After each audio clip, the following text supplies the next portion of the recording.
Praise the lord.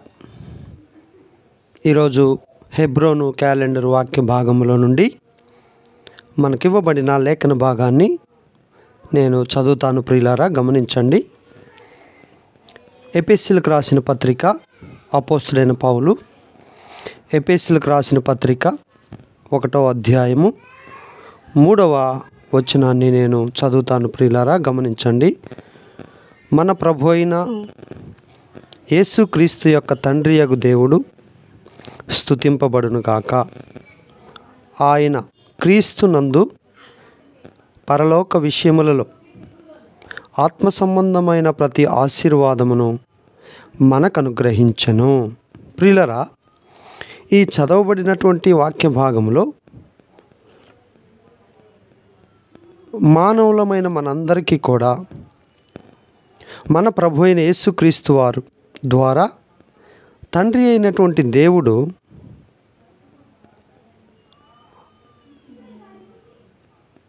క్రీస్తునందు పరలోక విషయములలో అనగా ఆత్మ సంబంధమైన ప్రతి ఆశీర్వాదాన్ని దేవుడు మనకిచ్చాడు.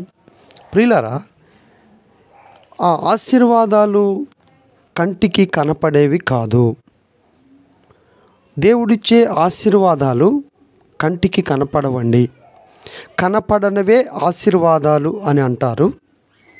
కనపడేవి దీవెనలు, మేలులు, ఉపకారాలు అని పిలుస్తారు. కాబట్టి కనపడనటువంటి పరసంబంధమైన, అందుకని ఇక్కడ రాయబడి ఉంది, ఆత్మ సంబంధమైన ప్రతి ఆశీర్వాదమును మనకు అనుగ్రహించాను.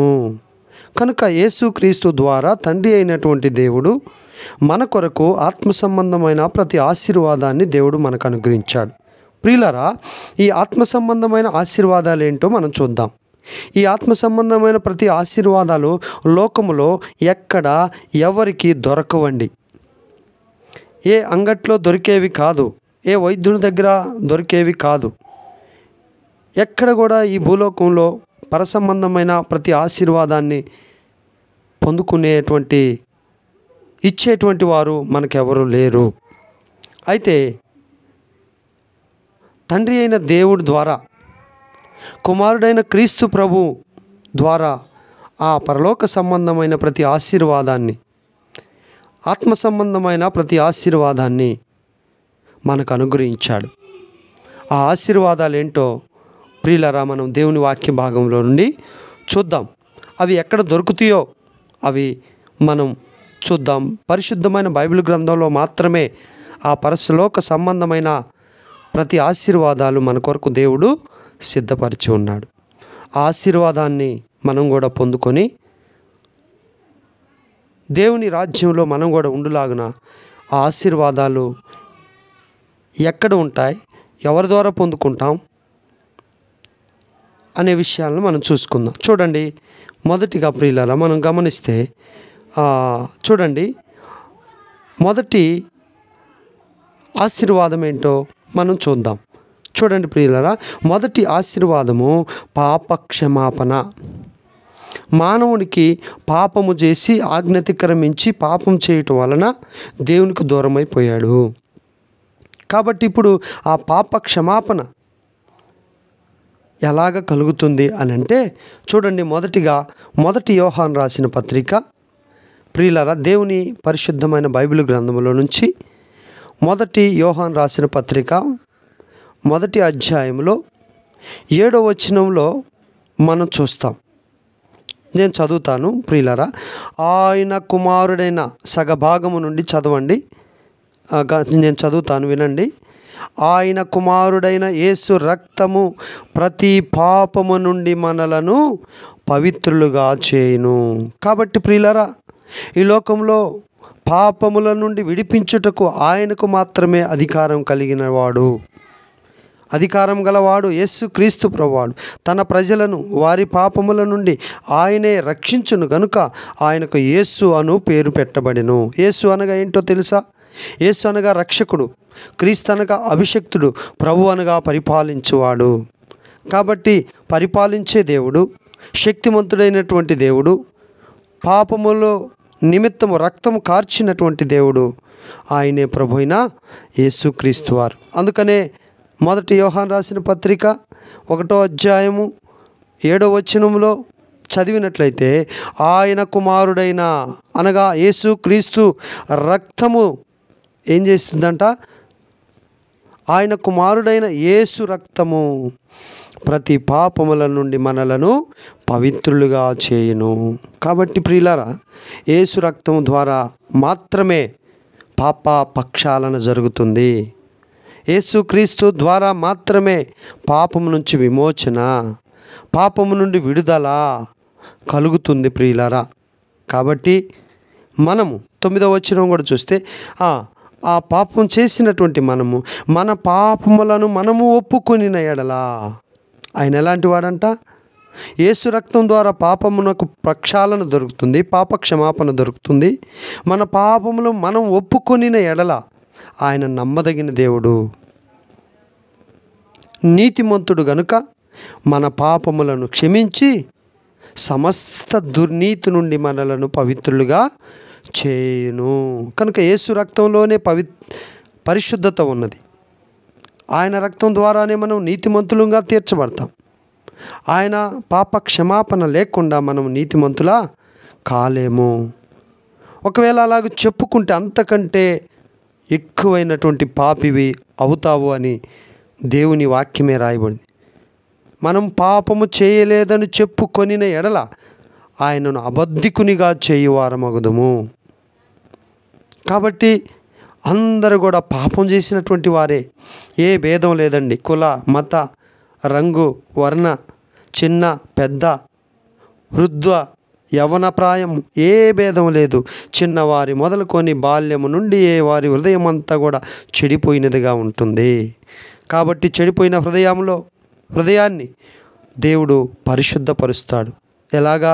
ఆయన రక్తము ద్వారా ప్రతి పాపమును కడిగి పవిత్రులుగా చేయును. ఇది మొదటి ఆశీర్వాదం. ఇది కనపడదండి, ఇది కంటికి కనపడదు. కానీ నువ్వు విశ్వసిస్తే నీ పాపములన్నీ కూడా క్షమించబడతాయి. నువ్వు ఆయన మాట వింటే చాలు. ఆయన యందు విశ్వాసం ఉంచి ఆయన మార్గంలో నడుచుకొని ఆయనను హృదయంలో స్వీకరించి, నా కొరకు చనిపోయి సమాధి చేయబడి తిరిగి లేచి ఉన్నాడు అని నువ్వు విశ్వసించిన ఎడల నీవు రక్షించబడతావు. కాబట్టి ప్రియులారా, ఆ విధంగా నువ్వు ప్రభువు నామమున ప్రార్థన చేసినప్పుడు గొప్ప రక్షణ దేవుడు నీకు ఇస్తాడు. ఎక్కడి నుంచి? పాపము నుండి. కనుక ఈ లోకంలో పాపమునకు ఎక్కడ మందు లేదు. ఏ డాక్టర్ దగ్గరికన్నా వెళ్ళి అడగండి, ఏ వైద్యశాలకైనా వెళ్ళి అడగండి ప్రియులారా, నీకు పిచ్చి పట్టిందని చెప్తారు. కాబట్టి ప్రియులారా, పరిశుద్ధుడైన దేవుడు, పరలోకములో నుండి భూలోకానికి దిగి వచ్చినటువంటి ఏకైక దేవుడు ప్రభువైన యేసుక్రీస్తు వారు. ఆయనలోనే పాప క్షమాపణ ఉన్నది. ఆయన రక్తములోనే మనకు విమోచన ఉన్నది. కాబట్టి ఆయన యందు విశ్వాసం ఉంచు, నీవు కూడా రక్షించబడతావు. రక్షించబడిన వాడవైతే దేవుని స్తుతించి అనుభవం కలిగి ఉండాలి. కాబట్టి ఇది మొదటి అనుభవం. కనుక పాపముల నుండి విడిపించేటువంటి విమోచకుడైనటువంటి దేవుడు ప్రభువైన యేసుక్రీస్తు. ఇది మొదటి విషయం మనం చూసుకున్నాం. రెండవదిగా ప్రియులరా, ఆత్మ సంబంధమైన ప్రతి ఆశీర్వాదము ఏమిటి అని మనం చూస్తే పరిశుద్ధమైన బైబిల్ గ్రంథంలో నుండి రెండవది ప్రియులరా, ఆయన పరిశుద్ధపరచబడిన తరువాత యోహాను సువార్త చూడండి, దేవుని పరిశుద్ధమైన బైబిల్ గ్రంథంలో నుంచి యోహాను సువార్త 1వ అధ్యాయము 12వ వచనాన్ని నేను చదువుతాను ప్రియులరా, గమనించండి. యోహాను సువార్త 1వ అధ్యాయం 12వ వచనం. ప్రియులరా, గమనిస్తే దేవుని వాక్య భాగములో నుండి 1:12 తన్ను ఎందరు అంగీకరించిరో, అనగా ఎవరిని? తనును అంటే యేసు ప్రభువారిని ఎవరైతే అంగీకరిస్తారో వారందరికీ, అనగా తన నామమందు, అనగా ఎవరి నామమందు? దేవుని ప్రభువైన యేసుక్రీస్తు నామమందు విశ్వాసం ఉంచిన వారందరికీ ఏ అధికారం ఇచ్చాడు? దేవుని పిల్లలు అయ్యే అధికారం ఇచ్చాడు, అనుగ్రహించాడు. కాబట్టి ప్రియ సహోదరి, ప్రియ సహోదరులారా, ఈరోజు ప్రభు నీకు ఆ పరసంబంధమైన ఆశీర్వాదాలు దేవుడు ఇవ్వటానికి ఇష్టపడుతున్నాడు. అయితే నీ కొరకే ఈ ఆశీర్వాదాలన్నీ కూడా. నీవు పరసంబంధమైన ప్రతి ఆశీర్వాదం అనుభవించాలని నీకు రావాల్సిన శాపాన్ని ఆయన భరించాడు. కాబట్టి ఈరోజు నువ్వు ఆయన అంగీకరించు. రెండవ ఆశీర్వాదం, ఆయన అంగీకరిస్తే కలిగే ప్రయోజనం ఏమిటంటే ప్రియులరా, ఆయన కుమారులు అవుతావు. ఇప్పుడు రాజుగారు వేరే అనాథ ఆశ్రమంలో వెళ్ళి తీసుకొని వచ్చిన తర్వాత ఎవరి కుమారుడు అవుతారు? రాజు కుమారుడుగానే అవుతాడు. కనుక రాజు ఏ విధంగా ఉంటాడో, ఏ విధంగా తను రాజుకు తగ్గ స్థితిలోనే ఆ కుమారుణ్ణి అనాథ అయినా సరే తనకు తగ్గట్టుగా చూసుకుంటాడు, తన రాజరికానికి తగ్గట్టుగా చూసుకుంటాడు. అలాగే మనము కూడా ఆయనను అంగీకరించడం ద్వారా, యేసు నామములో అంగీకరించురో వారందరికీ ఏం చేశాడంట? దేవుని బిడ్డలయ్యే అధికారం ఇచ్చాడు. ఎంత గొప్ప భాగ్యం అండి! ఏ యోగ్యత లేని మనకు, ఏ అర్హత లేని మనకు, ఏ అర్హత లేని నీకు నాకు, ఈరోజు వింటున్న నువ్వైనా, చెప్పే నేనైనా కూడా అలాంటి వారమైన మనకు ఆయన తండ్రిగా ఉన్నాడు. కాబట్టి ఇది రెండవ ఆశీర్వాదం ప్రియులరా. చూడండి, ఆయన అంగీకరించడం ద్వారా దేవుని పిల్లలుగా చేసుకుంటున్నాడు. ప్రియులరా, గమనించారా? కాబట్టి అటువంటి గొప్ప భాగ్యాన్ని దేవుని పిల్లలయ్యే భాగ్యము దేవుడిచ్చాడు. చూడండి, కొన్నిసార్లు మన జీవితాల్లో మన పరిస్థితిని, ఇరుకులు, ఇబ్బందులను బట్టి ఆ ధనవంతుని ఇంట పుట్టి ఉంటే ఎంత బాగుండు అని ఆలోచిస్తాం కదా. అలాగే దేవుడు దౌర్భాగ్యులమైన మనలను తన పిల్లలుగా చేసుకొని గొప్ప భాగ్యాన్ని ఇచ్చాడు. ఇది కూడా గొప్ప ఆశీర్వాదము. దేవుని పిల్లలయ్యే అధికారం నీకు ఇచ్చాడంటే ఎంత భాగ్యవంతుడు అయ్యా, ఎంత భాగ్యవంతుడు ప్రియుడా, సహోదరుడా, సహోదరి. అటువంటి భాగ్యాన్ని నువ్వు త్రోసిపుచ్చుకోవద్దు. ఈరోజే ఆయన్ని అంగీకరించి ఆయన్ని హృదయంలో చేర్చుకుంటే దేవుడు ఆయన పిల్లలుగా చేసుకొని ఏం చేస్తాడు? మొదటిగా ఆయన ఏం చేసినాడు? పాప విమోచన, పాప క్షమాపణ ఇచ్చాడు. ఆయన రక్తం ద్వారా మనల్ని పరిశుద్ధులుగా చేశాడు. రెండవది, ఆయన కుమారులుగా చేసుకున్నాడు. ఆయన బిడ్డలుగా చేసుకొని ఆయన ఒలే ఉండటానికి ఇష్టపడ్డాడు. ఇది రెండవ విషయం.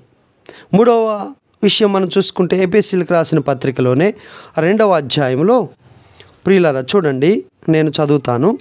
2వ అధ్యాయము 6-7 వచనాలు నేను చదువుతాను.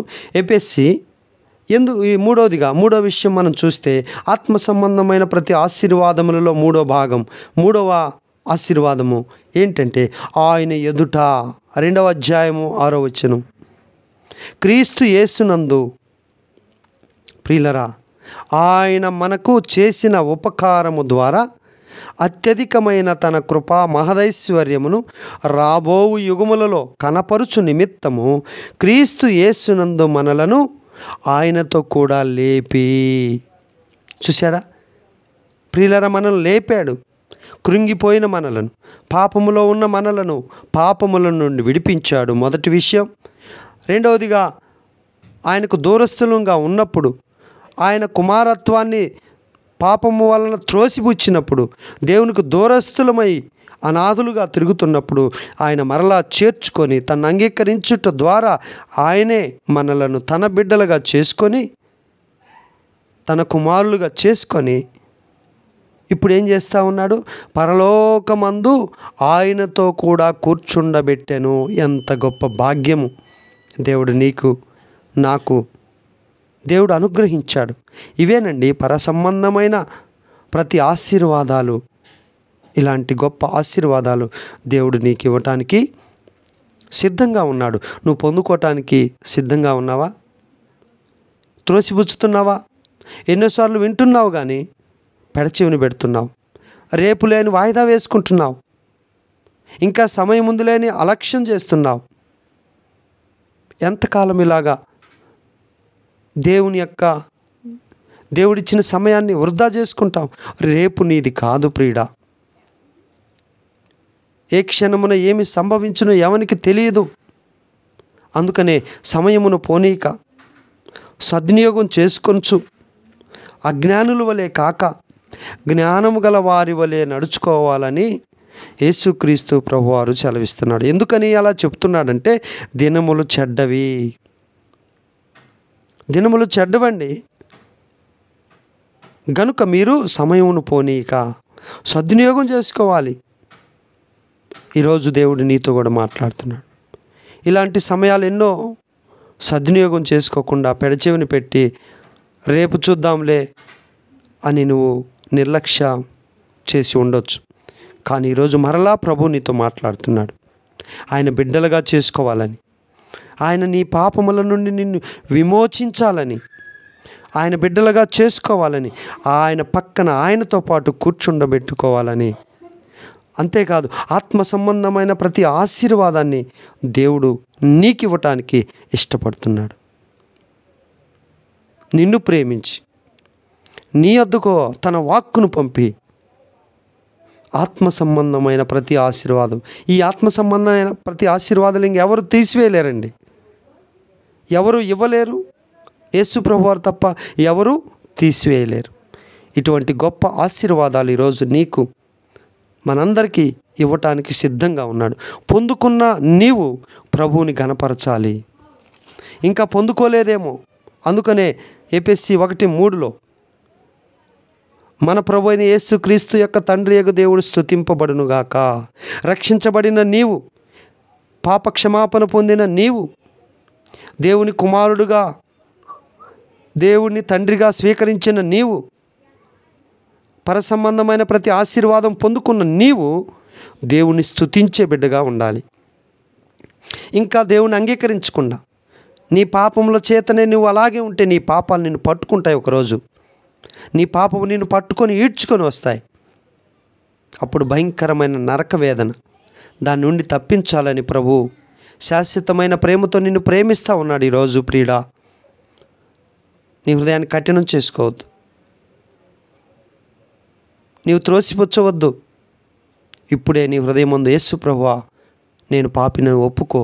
నీ పాపములు యేసు రక్తం చేత కడగబడతాయి. తరువాత ఆయన నిన్ను తన కుమారుడుగా చేసుకుంటాడు. తన కుమారుడుగా చేసుకున్న తర్వాత మూడో విషయం, ఆయనతో కూడా కూర్చుండబెట్టుకుంటాడు. ఎంత గొప్ప భాగ్యం అండి. ఏ భౌతికమైన ఆశీర్వాదాలే కాదు, ఆత్మ సంబంధమైన ప్రతి ఆశీర్వాదాలు అంటే ఇవే. కంటికి కనపడవు, చెవికి వినపడవు, హృదయానికి గోచరం కావు ప్రియులరా. ఇవన్నీ ఆ ప్రియుని యందు తాను ఉచితముగా మనకు అనుగ్రహించిన దేవుడు ప్రభు అయిన యేసుక్రీస్తు వారు. ఆ యేసుక్రీస్తునందు విశ్వాసం ఉంచు. అప్పుడు నీవు నీ ఇంటి వారందరూ గొప్ప రక్షణ పొందుకుంటారు. ఈ విధంగా దేవుడు దీవించి ఆశీర్వదించి వాక్యాన్ని దీవించునుగాక. ప్రార్థన చేసుకుందాం. ప్రేమగల తండ్రి నీకు వందనాలు, కృపా కనికరం కలిగిన దేవానికి స్తోత్రాలు చెల్లించుకుంటూ ప్రార్థిస్తున్నాం. చెప్పబడిన నీ వాక్యాన్ని బట్టి వందనాలు. నీ మాటల యందు విశ్వాసం ఉంచి ఎవరైతే ప్రభువా నేను పాపినని ఒప్పుకుంటున్నారో వారిని క్షమించి వారిని పవిత్రపరిచి నీ రక్తంలో శుద్ధి చేయండి. నీ కుమారులుగా స్వీకరించండి ప్రభువా. సహాయం చేయండి. పరసంబంధమైన ప్రతి ఆశీర్వాదం వారికి అనుగ్రహించమని ప్రార్థన చేస్తుంటున్నాం. వందనాలు ప్రభువా, స్తోత్రాలు. ఎంత ప్రేమ మా పట్ల చూపిన దేవుడుగా ఉన్నందుకు స్తోత్రాలు ప్రభువా. బ్రదర్ సహోదరుడు మనవి కోరినాడు. ఫ్యామిలీ సమస్యలతో బాధపడుతున్నారు. జ్ఞాపకం చేసుకొని వారి అవసరతల అక్కలన్నీ తీర్చండి. తోడుగా ఉండి కృప చూపించండి. పాలు రక్షణ మారుమనసు కొరకు సహాయం చేయండి దేవా. కృప చూపించండి. ఇంకా యూత్ మీటింగు కలిగి ఉండాలని ఆశపడుతున్న బిడ్డలను జ్ఞాపకం చేసుకొని నీ ఆత్మచేత అభిషేకించి అనేక యూత్ని రక్షణ నీ సన్నిధికి నడిపించి మీరు ఆకర్షించమని ప్రార్థిస్తున్నాం. సిస్టర్ ఎర్రమ్మ కొరకు ప్రార్థిస్తున్నాం, సహాయం చేయండి. రాజారావు కొరకు ప్రార్థిస్తున్నాం, కృప చూపించండి. లలిత కొరకు ప్రార్థిస్తున్నాం, సహాయం చేయండి. సురేష్ కొరకు ప్రార్థిస్తున్నాం, కృప చూపించండి. ఇంకా ప్రార్థన మనవులు ఎవరైతే కోరి ఉన్నారో వారందరినీ మీరు దీవించి ఆశీర్వదించి గొప్ప రక్షణ దయచేసి పవిత్రపరిచి నీ కుమారులుగా చేసుకొని నీ పక్కనే కూర్చుండబెట్టుటకు దేవా సహాయపడుతురమ్మని కోరుకుంటూ ఈ ఆత్మ సంబంధమైన ప్రతి ఆశీర్వాదాన్ని మాకివ్వటానికి ఇష్టపడిన మహా గొప్ప దేవుడు అయిన ప్రభువా నీకు వందనాలు చెల్లిస్తూ ప్రార్థిస్తూ ఉన్నాం. ముఖ్యంగా గమనించండి ప్రియులారా, సహోదరి శ్రీలత దుష్ట శక్తుల చేత పీడించబడుతుంది. దయచేసి మీరందరూ కూడా ఆ బిడ్డ కొరకు ప్రార్థించండి. ఆ కుటుంబం రక్షణ కొరకై ప్రార్థించండి. సిస్టర్ శ్రీలత దుష్ట శక్తి చేత బాధపడుతుంది. మేము కూడా ప్రేయర్ చేస్తున్నాం. దయచేసి మీరు కూడా అందరూ సిస్టర్ కొరకు ప్రార్థన చేయండి. అందరికీ ప్రైజ్ ది లార్డ్. ప్రేమగల తండ్రి నీకు వందనాలు స్తోత్రాలు చెల్లించుకుంటూ యేసయ్య పరిశుద్ధ నామంలో ఈ చిన్న ప్రార్థన ఆలకించమని యేసయ్య నామంలో ప్రార్థించి వేడుకొనుచున్నాము మా పరలోకపు తండ్రి. ఆమేన్. అందరికీ ప్రైజ్ ది లార్డ్.